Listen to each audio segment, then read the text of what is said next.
Hey, what is happening, everybody? MG here, MGCovers, bringing you a brand new handicapping video. Title of this video is Simplifying the Sports Betting Process, and more specifically, focusing on one sport at a time. We'll get to that video in a second.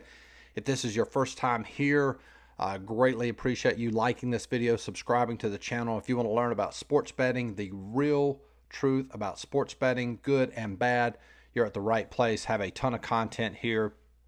If you want to follow me on social media, I am MGCovers, cover spelled with a Z. That's on Twitter, Instagram. If you follow me on Instagram, I give a lot of very insightful information related to sports betting on my storyline.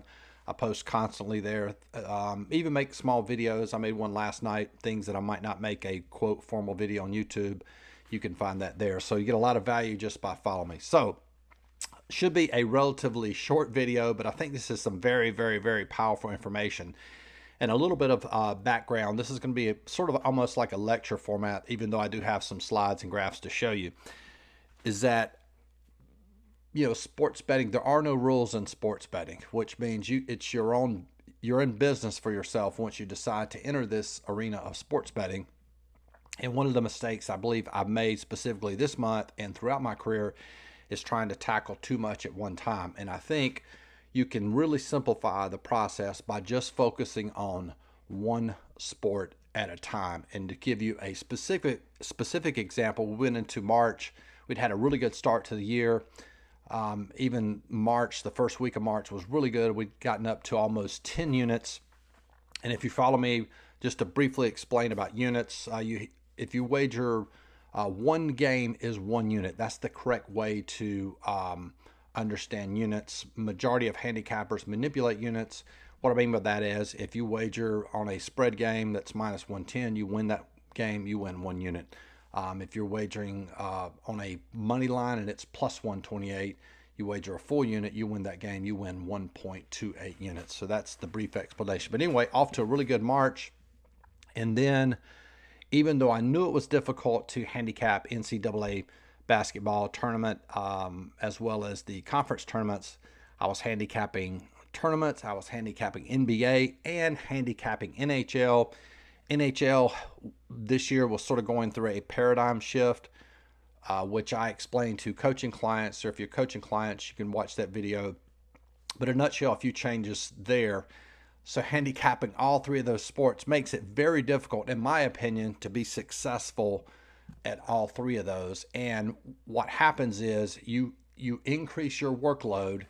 That increases your stress level, especially for me, because the way my lifestyle is when I come back from playing golf is when I really start to, I've already handicapped the games. I've already done power rankings.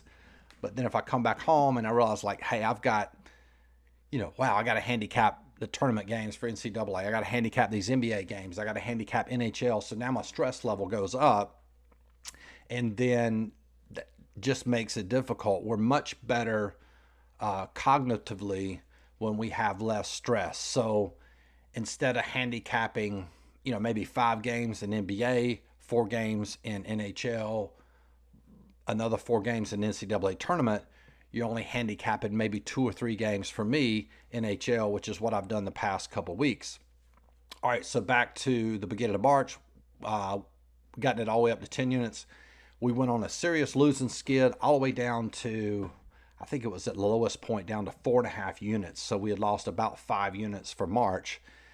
Then I primarily, in the last, I think 2 weeks, just focused on NHL and have had a lot of success. Now, some parallels between sports handicapping, just focusing on one sport, and other applications in our lives.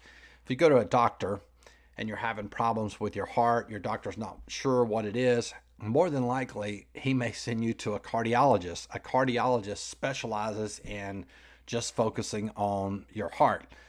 I went to my dentist a few years ago. I had this really sensation in my gums. It wasn't a root canal, but it felt like a root canal. Well, he sent me to I'm not sure what you call him, a dental surgeon that basically operated on my gums and got rid of that. So he was a specialist.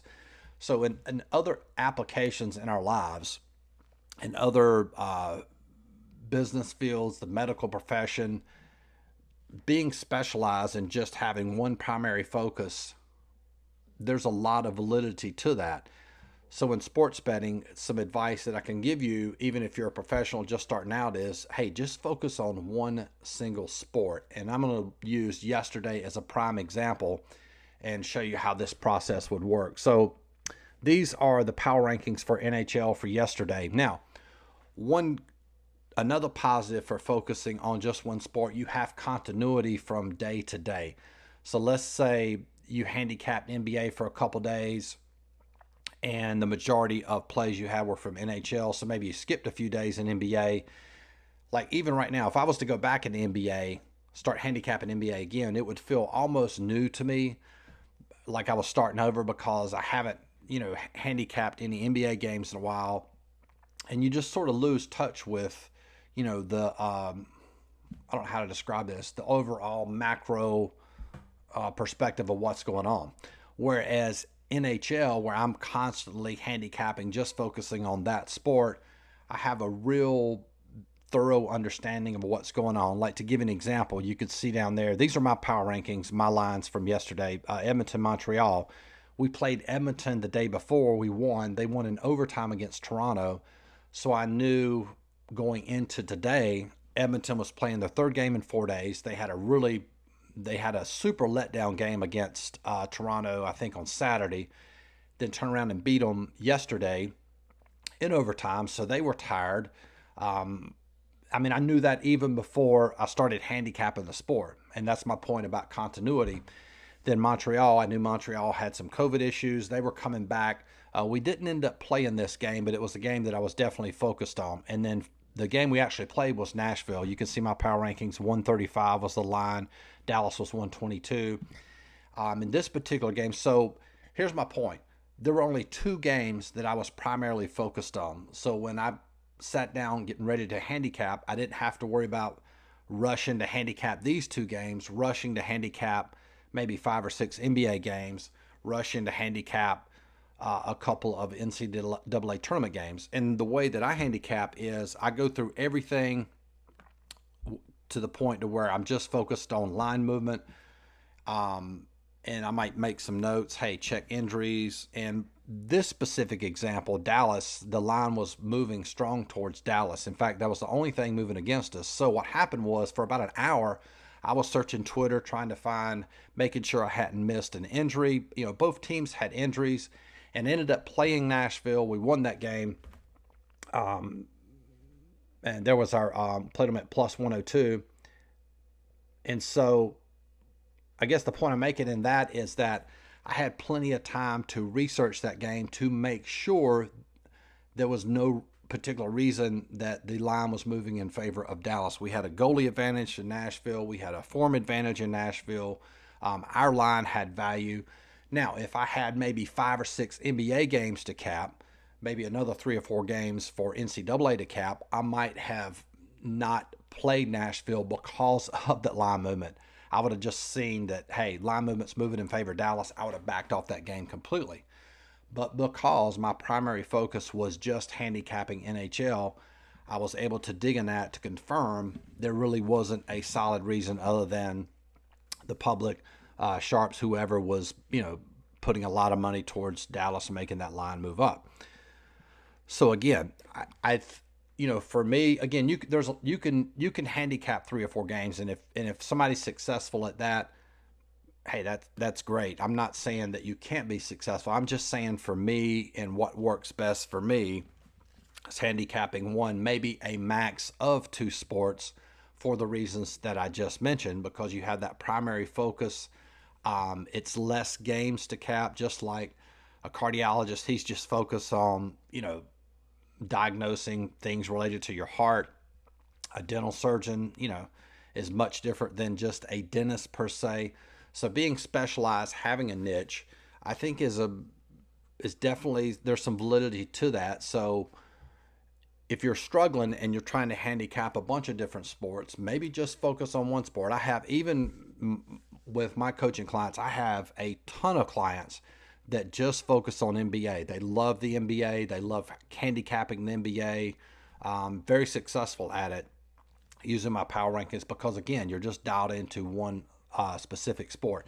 Now, to show you the Nice little run. Again, we had a, whoops, I can't get this off the screen. Sorry. I'll just move it down. And there's the run we've had. Even though March has been a challenge, we're definitely rebounding well on a 4-0 run in NHL and won 7 out of the last 10 games. So there is some proof to that, just focusing on that one sport. So, sort of summarize, if you're struggling or if you want to use this approach, definitely recommend it. Just focusing on one sport, and maybe you're focused on that one sport, you don't have success, maybe switch it up, maybe move to another sport and just focus on that. I know back in November when I was handicapping soccer, I decided to stop wagering on soccer, and I just focused on NCAA basketball. Went on a serious run in November, December, had a really good year in college basketball. And then again, fast forward to March, which I've just explained, trying to handicap 3 different sports. It's very difficult to do and very difficult to be successful.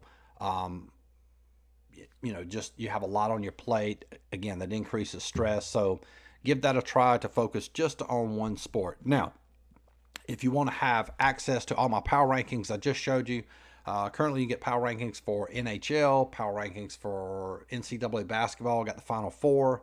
We have Major League Baseball coming up. Super excited about Major League Baseball. It's a model that I've tweaked, had a lot of success in the preseason. Didn't personally wager, but have checked power rankings and feel very confident going into this Major League Baseball season, probably more so than any other year that I've handicapped Major League Baseball, with the paradigm shift focusing on hitting, not much on pitching. So you get access to those power rankings, which will probably start about the middle of April. I'll generally wait till we have about 10 games of data. If you want access to that, it's $29.95 per month.